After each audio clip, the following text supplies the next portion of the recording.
introduce to you the man of the hour, Tony. Hello and welcome back to At the Gates, or I should say At the Game. Hi guys, I got an order of chicken bites for C14. On the other end. Yep. And I am Tony, your host, joined by Dodger Jared. Dodger Jared, wearing Dodger blue. Wearing Dodger blue. And where are you at? I am sitting 2 rows from behind home plate, right behind AJ Pollock of the Arizona Diamondbacks. He's literally probably maybe 10 feet away. Yeah. So what do you think of these seats? Yeah, they're pretty nice. You messed up and thought they were on the other side of the section, which is closer to the dugout, but hey man, it's all good. We're 2 rows from the field. What can you complain about? It's true. And so far, I actually did get one of those commemorative balls that was just used by Rich Hill in his warm-up, so I'm feeling good about it. You did some laps, and without diving too much into it, what does it at least meet your expectations, or does it go up a little bit or down a little bit compared to what we said last night from the tour? It's at the same spot. After being able to get inside and walk around a little bit, navigating the place is a little tough. I was expecting a little more from the concourses and stuff, but hey, I mean, what that lacks, the rest of the ballpark makes up for, just in view and seating and experience and all that kind of stuff. So it's been pretty good. And the weather's terrible, right? The weather is horrible. It's 68 degrees, a few clouds in the sky, mainly just blue skies. Sun is setting. I think we're going to have, if these clouds stay here, it might be a really beautiful backdrop, don't you think? I'm hoping so. We'll see in about 25 minutes when sunset comes across.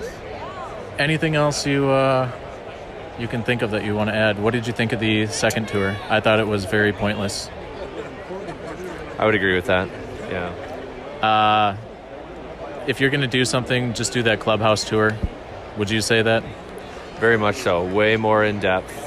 And even just the pre-game tour, if nothing else, we try to go through that tour to get into the game earlier, which we did, but ultimately we didn't get down to the field any more than the 10 minutes or so when regular gates opened or whatever. So, it's not going to be what you think it's going to be, or the experience it's going to be by just that 45 extra minutes or whatever, for sure. And if you can hear some booing in the background, AJ Pollock, who was in the batter's circle, or on the on-deck circle when we started, he just hit a 2-run jack to left field, probably about 10 rows deep. So quite the shot by him, and yeah, I'm excited for the rest of this game. What do you think? Do you think it's ahead of Petco right away? Easily. All right, we'll do more review post-game. Let's go back to just watching the game. Provided we remember. But I think we're going to try to remember to take a picture in between innings with a beautiful backdrop. Yep. Any parting words? Nope. Don't do drugs. Post-game recap. Dodgers lose 8-5. Extra innings, 12th inning. AJ Pollock with his second home run of the game. And speaking of 12, that's how many balls I got. But together, we got 13 because Jared got on the board with a commemorative as well. So, Jared, what areas because I know that you really love Dodger Stadium, what areas is actually Target Field better than Dodger Stadium? Oh my gosh, on the spot here. Is Target Field better than Dodger Stadium? I would say accessibility to all levels and circulation around the levels.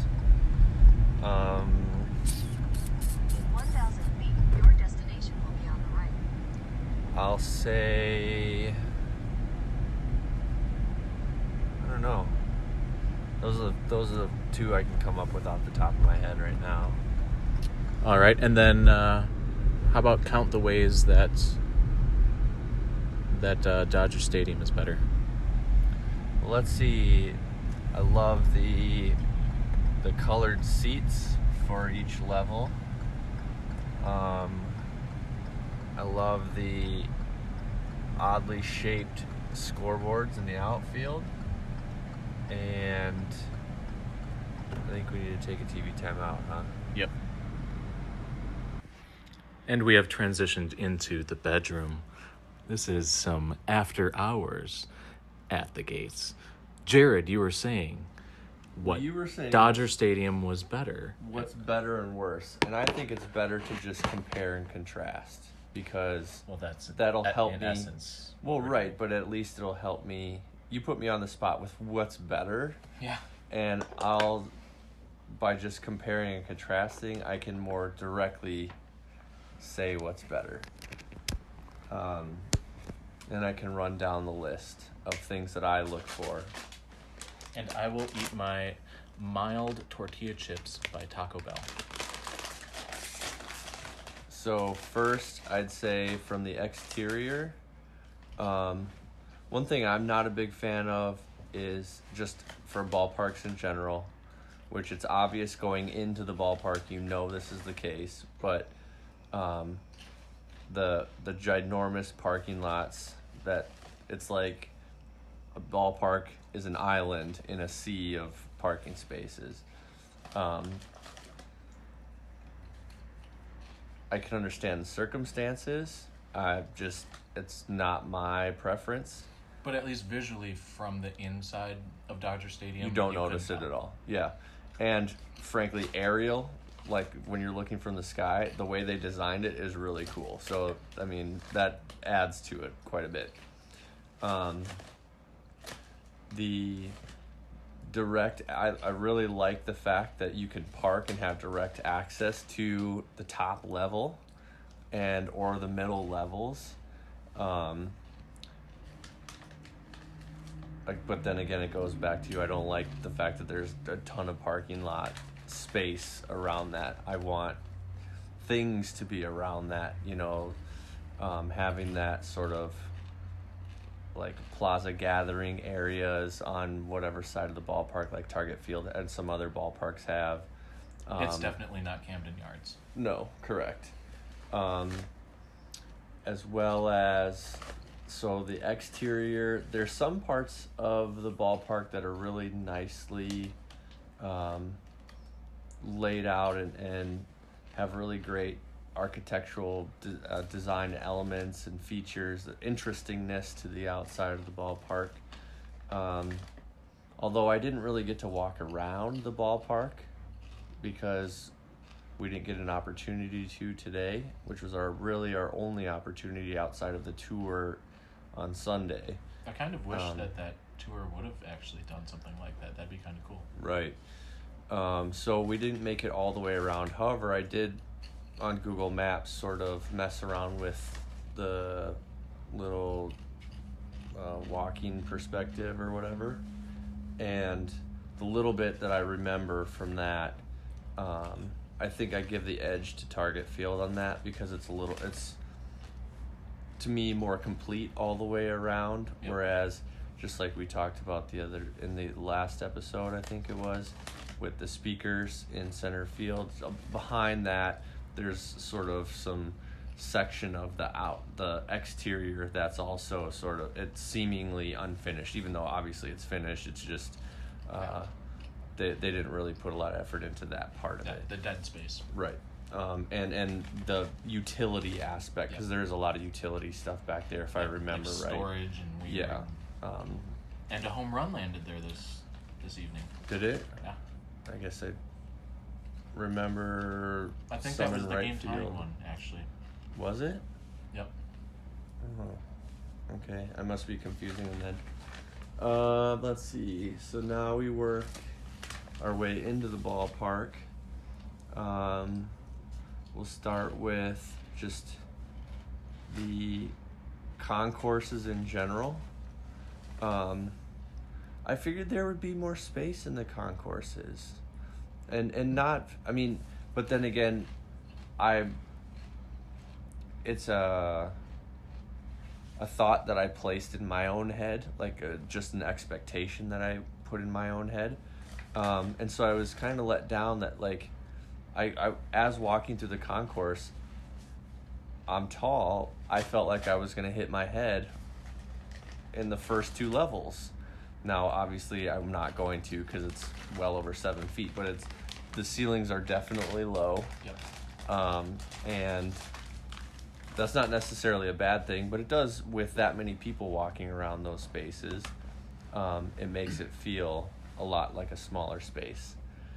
The people moving around a level was pretty fluid. Yep. I did like, and it goes into the fluidity, I liked how the party areas were in the outfield and they had that extra areas kind of away from the rest of the concourse. Right.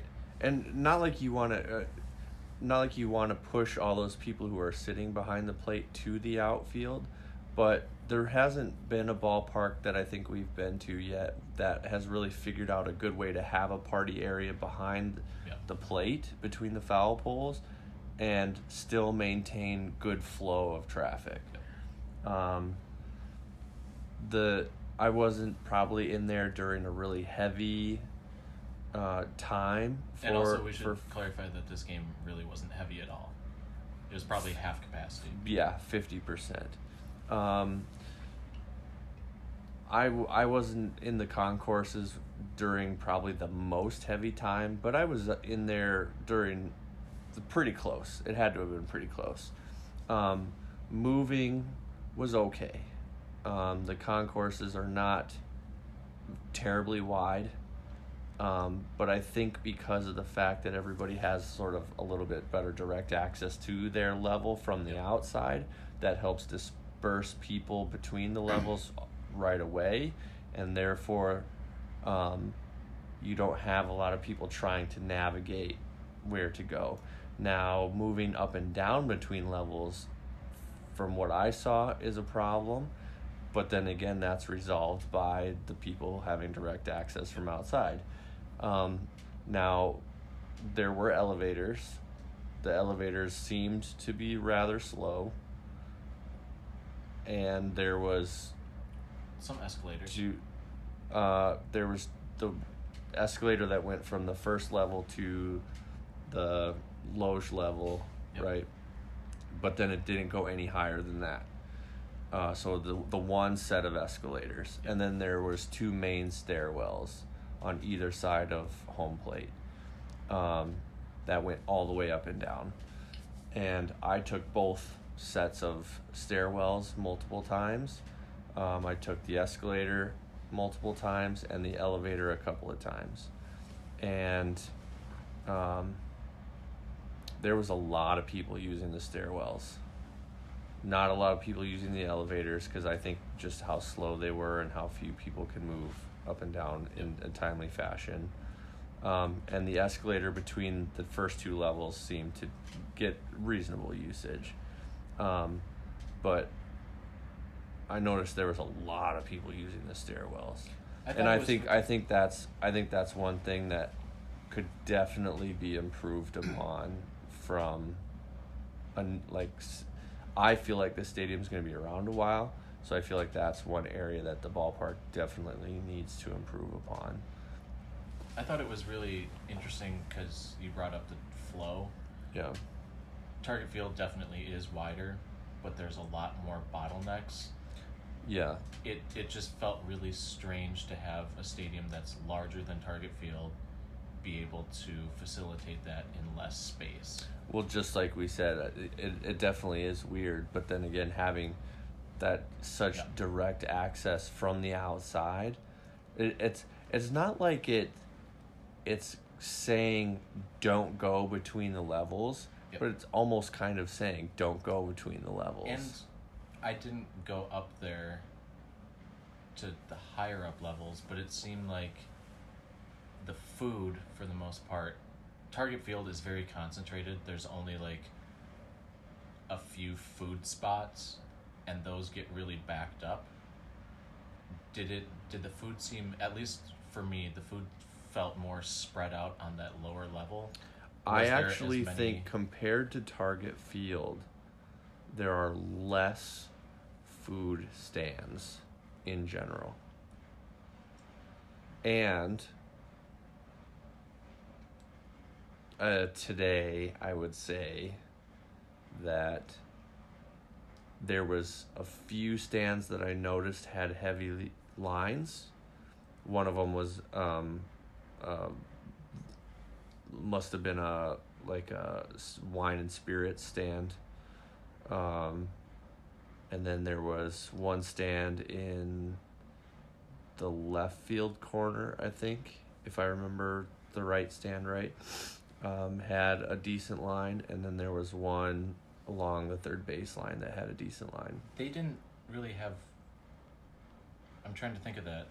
They didn't really have it on both sides, right? It was pushed against the backside because Target Field will have those pop-up carts and stuff. Right. On both. I did not see stands on both sides so the lower level from foul pole to foul pole behind home plate, everything was on the exterior side that I recall. Mm-hmm. As soon as you got outside of the foul pole, then it was kind of like, here's a stand that's right next to the foul pole, and then sort of there's a gate, and then kitty corner and it forms like this triangle, so it's not like directly across from each other, but it's still, it creates a little bit of a choke point there, I'm sure, with heavier traffic days. And then in the upper levels, there was a few places where there was like a cart and a stand, but then in the upper levels there was also places where, and some of them had lines, but there was also places where like the stands were closed. Yep.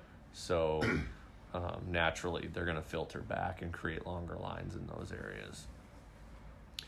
Target Field would benefit to decrease the amount of carts for sure. Decrease carts, but also teach people how to form lines, because maybe they could do almost like, instead of lining up kind of out towards the field, if they kind of line up along a line and then go in to the next available cashier. The problem with that, though, is the way they have the stand set up. Now, obviously, they can change the setup of the stand, probably a lot easier, but because we kind of saw that. Was that Philadelphia that kind of did that? There was one place where you kind of DC did that. DC, yeah. You kind of entered from the side and then... Yeah.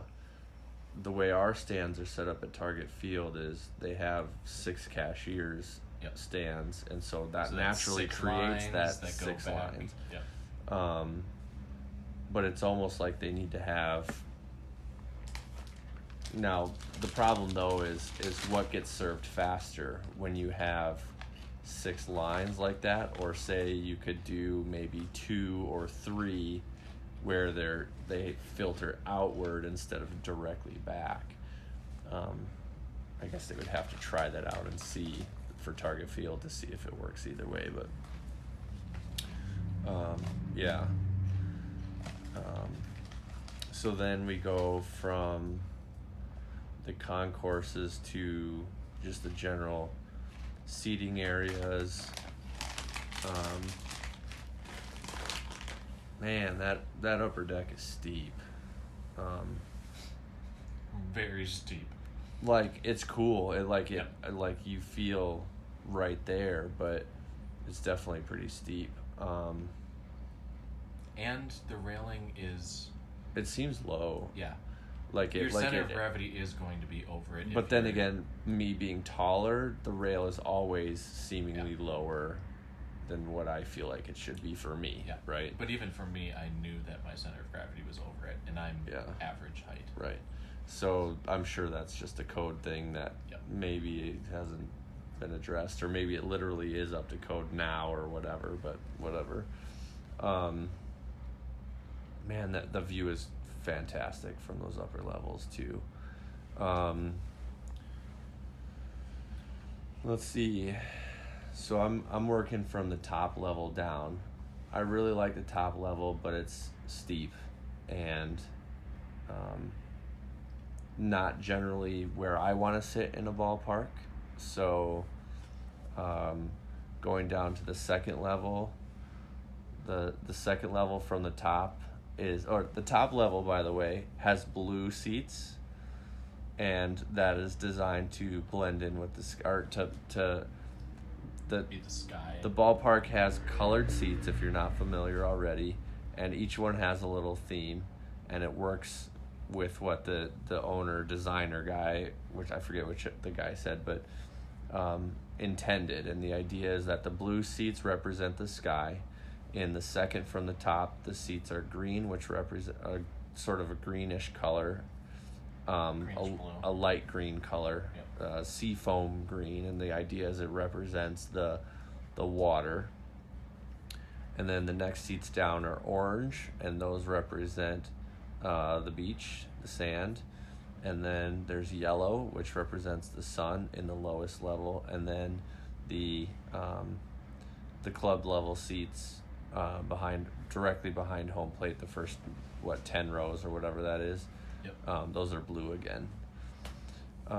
So that second to level, the green level there from the top, I like that view. There's a ton of rows in that level. The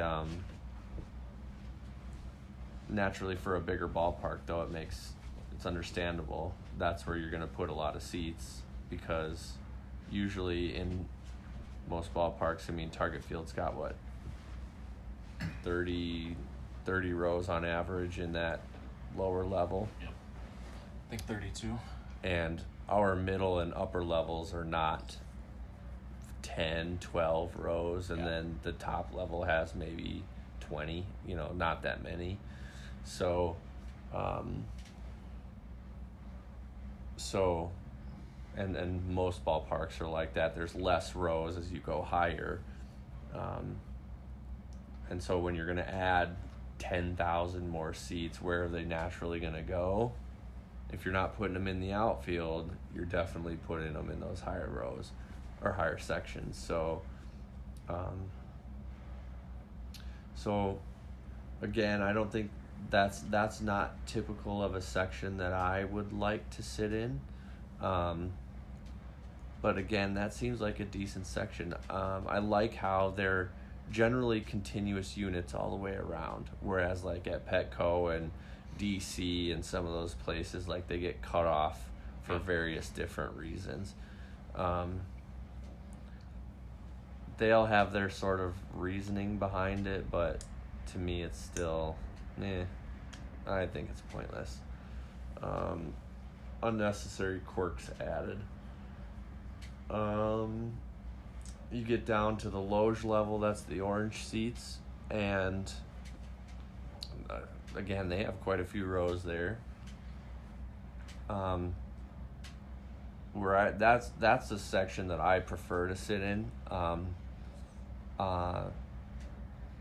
Not for any other reason than, like at Target Field, it feels really close to the game, and it gives me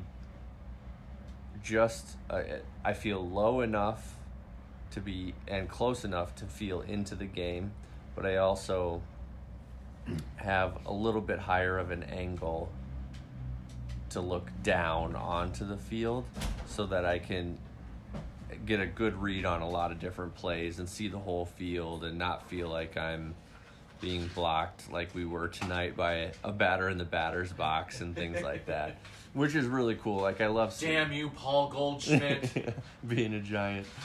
Who doesn't love sitting up close like that, But for me, I just prefer sort of that second level most places. So is it kind of a bang for your buck type of deal where you would love to have the super nice seats, but if you're kind of going figuring in economy and some sight lines that you'd go for? I think so. I'd have to see, like, for Dodger Stadium purposes, what the cost breakdown is. But at Target Field, I think so, yeah.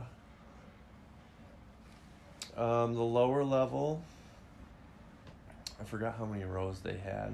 I think I only walked top to bottom one time. And it's pretty quick to get up, and it's not very steep. Yeah, the rake is real shallow. And actually, really, if you're I ball wonder hawking or even just walking quick, it was spaced out nicely where you can run it pretty quick. It's not awkward steps. I wonder if that makes for problems watching the game, though, because we obviously had gotten some really great seats, and being in the second row, you only have that row in front of you to worry about, and that row in front of you was about 1.5 feet below field level, or the seats were mounted about 1.5 feet below field level, so they're looking like 2 feet directly above. Their eye line is 2 feet above field level, and then ours was a little bit higher.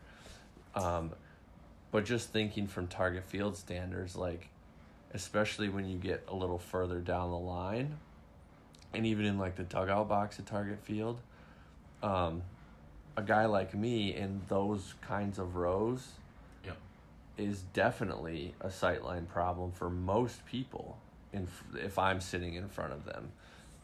And considering how shallow of a rake that was. And how deep it gets. Yeah.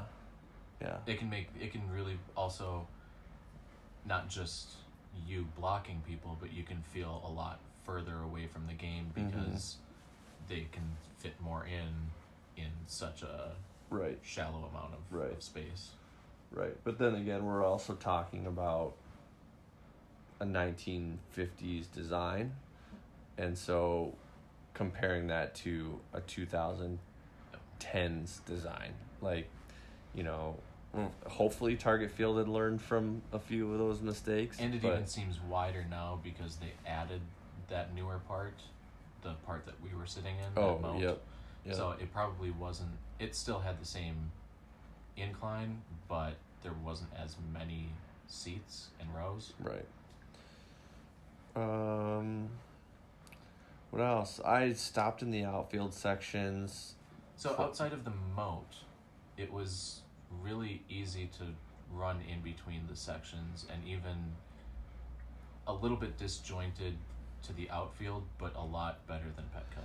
Yeah, when you got down the lines, that new light blue section right at the front, along the field, that was weird. Watching you walk up that section, those sections seemed really weird to me, especially the fact that they were the type of seating section that they are. It's like a chair with like a drink rail and the ones down the line a little farther. Actually reminded me of Tampa Bay, because Tampa Bay has that down the left field line, like a drink rail area. It's weird. But I guess that's weird because I unless the seats are angled into the outfield, like Petco had some really great angled seats. You didn't have to get too far down the line away from home plate to have a nice angle in towards the infield. And I always feel like those ones on the far end of the dugout generally have a better view because that's when the seats start to turn in, and that's when just the shape of the ballpark itself sort of lends itself to looking inward a little bit better. The round design makes it really nice because it's very what am I thinking? Where symmetrical. Yep. The symmetrical aspect is really cool, but it also hinders because it's kind of like those football stadiums that housed baseball. Sure, everything is angled, but it's not angled enough, so you kind of just get crappy sight lines all around. Yeah. I visited the outfield section one time. I feel like I should have spent more time out there than I did. And I feel like I should have taken more laps of the ballpark than I did. But I felt rushed today. Like, I really did. Which is funny because it was a 12-inning game. Yeah. But I felt rushed because of the tour going right up to basically Gates time. Yep. And I knew that with sunset being the way that it is here and wanting to get the pictures that I wanted to get, that between the batting practice and the sunset pictures, there's not a lot of time there. Yep. And so I spent, and you got to figure out, okay, well, I got to time bathroom breaks accordingly. I need to grab some food. I need to do this. I need to do that. And we have to load up on the free food. Right. We should mention. And then because getting up and down takes so much time, I didn't put on nearly as many laps here as I did in San Diego. I did 20,700 steps in San Diego, and I finished tonight with, I think, short of 11,000 steps at Dodger Stadium, because it was that just going that upper deck, the upper two decks, just going up and down those steep decks, like the first time I went from left field to right field behind home plate, my knees were just aching like crazy after the one time. And at Petco, I went, 8 times around that park, and I felt fine. Yeah. And I was doing up and down and up and down and up and down for a lot of those sections. So it's crazy how much steeper of a section can make a difference, but it also takes a lot of time, and then you're taking stairs to get up and down everywhere you need to go, which I do generally anyway, because most of the time it's faster, away from escalators and elevators and things like that. I ventured out to the outfield to talk to Devo for a little bit, for a couple innings, and the thing that I noticed, and it kind of seems to go hand in hand with older stadiums, is that the outfield folks seem different than the people in the bowl. And they definitely feel disconnected. Yeah. It's kind of weird. I think it's because it's more of almost like a community aspect. You put in bleachers, you put in people that are hardcore fans like that. You get some... And make them cheap. Yeah, and you make it cheap. So you get kind of more blue-collar type of deal. It was just a really interesting thing to see. It's a different atmosphere. Yeah, it was kind of Wrigley-ish in was my it? mind. Yeah. It seems like a reasonable section. One of the qualms that I have with stadiums is when they build these obnoxious second decks that go all the way out to center field or whatever some of them do. And to me, that's a huge waste. I prefer the view. And are you crapping on Citi Field? Yes. And I haven't even been there. But, I mean, I'm thinking of ballparks like Philadelphia has an obnoxiously large section in right field that goes out a long ways. It's super far away from the action. And it feels so far away. Baltimore has a section down the left field line. It feels so far away. It's a huge section. And it's empty. Most games out of the year, it's empty, save for 5 people. It'll be interesting to see what you think of Colorado, because they have that. Colorado has one too. Right in the area in the middle. So, but I love the fact that Dodger Stadium has the 2 sections, and they're split, and to me that kind of sucks. Like, I wish that they were connected a little bit better. And really dislike the batter's eye section. That to me just needs an upgrade. The nice loud speakers.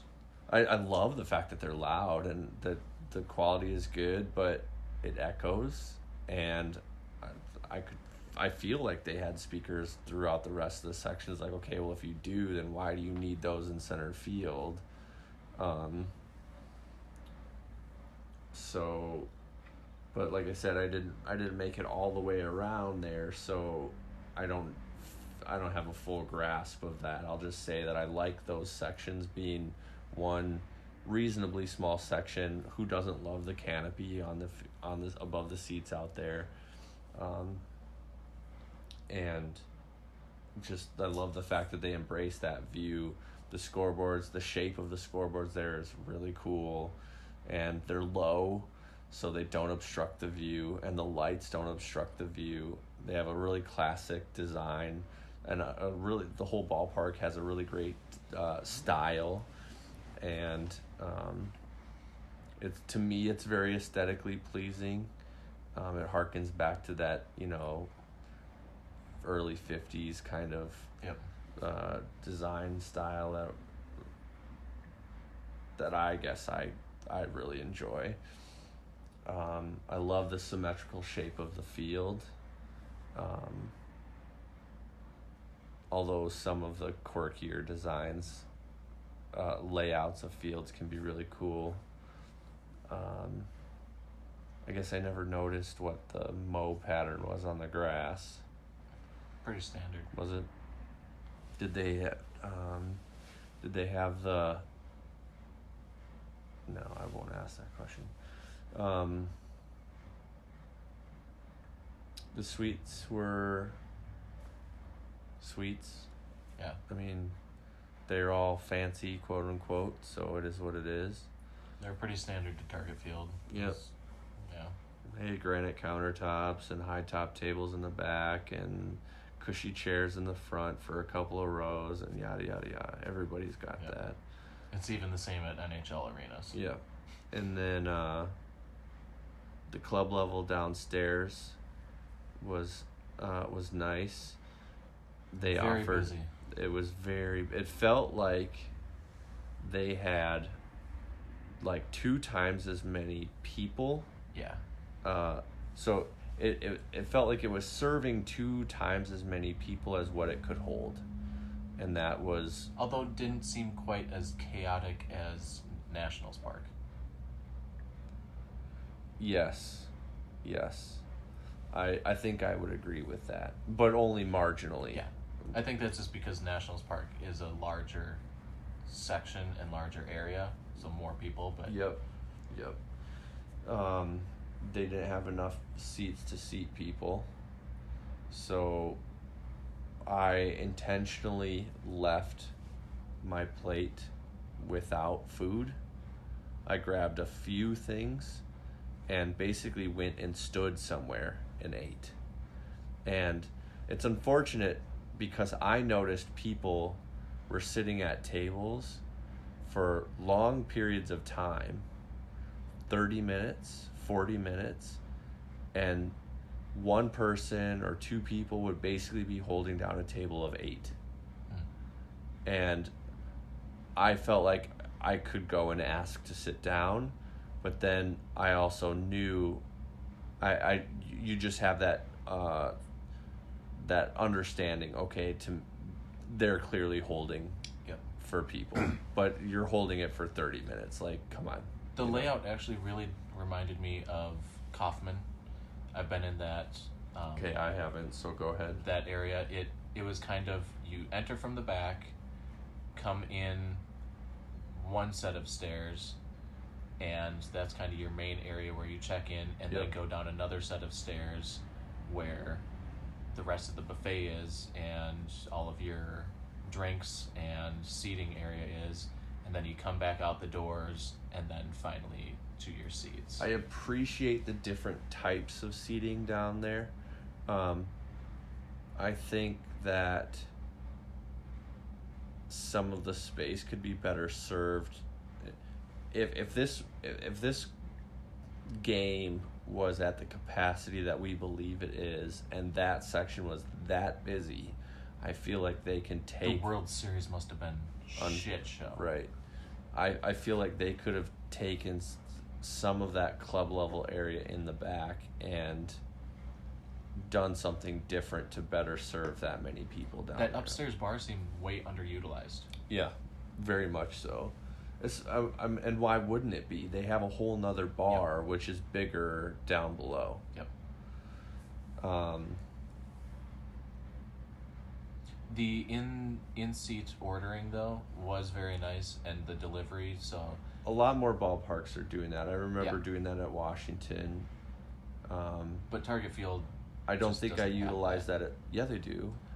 A little bit, but not the delivery as much as here. Because you could get more... You could just get more stuff. You could get more right, fries. right. you That's could the get- direction you're going. Yeah. Because They'll deliver in drinks, but... in both the Champions Club and the Legends Club, they do that. Yep. They just don't have quite the same quantity of items on the menu. What else is there?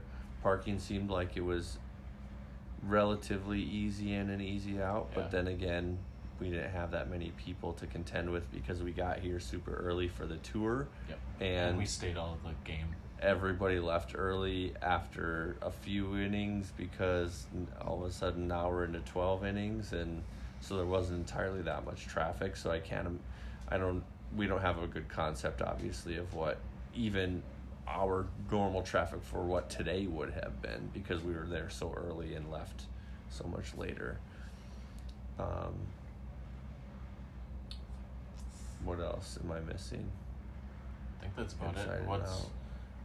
So what are the high notes that you're going to take away from this, if there's just a couple bullet points? To me, I just love, aesthetically, I love that ballpark. The colors just, to me, represent something different. You know, you go to this ballpark, Nationals Park has blue seats.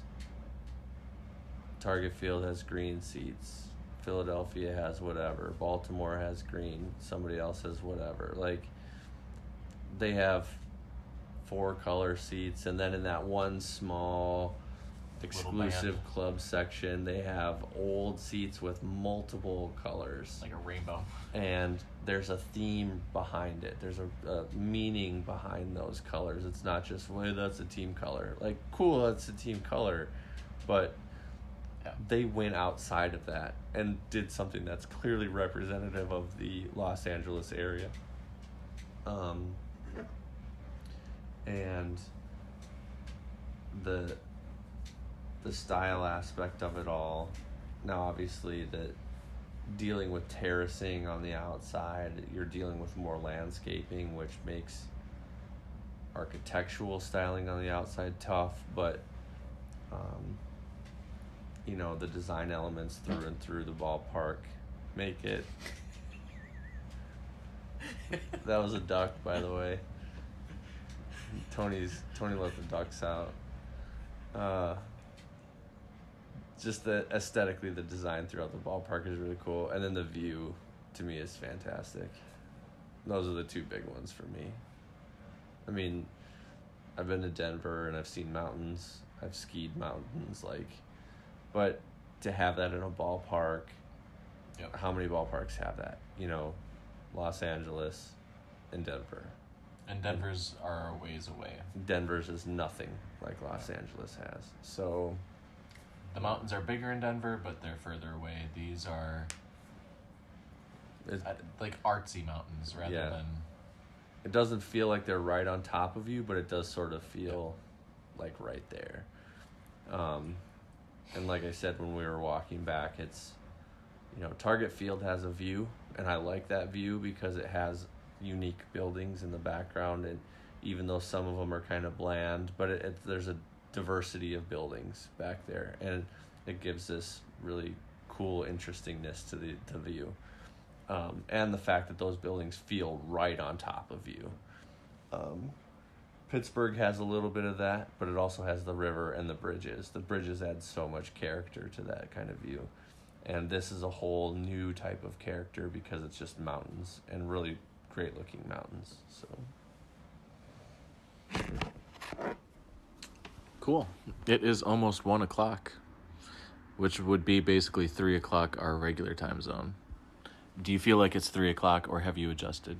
I feel like I'm fairly well adjusted. I mean, I'm a little bit tired now, but yeah. Well, on that note, good night, Jared. Are you Big Spoon or am I Big Spoon? I'm not spooning anything tonight, so you can spoon yourself. Go fork yourself. Yeah. Good night.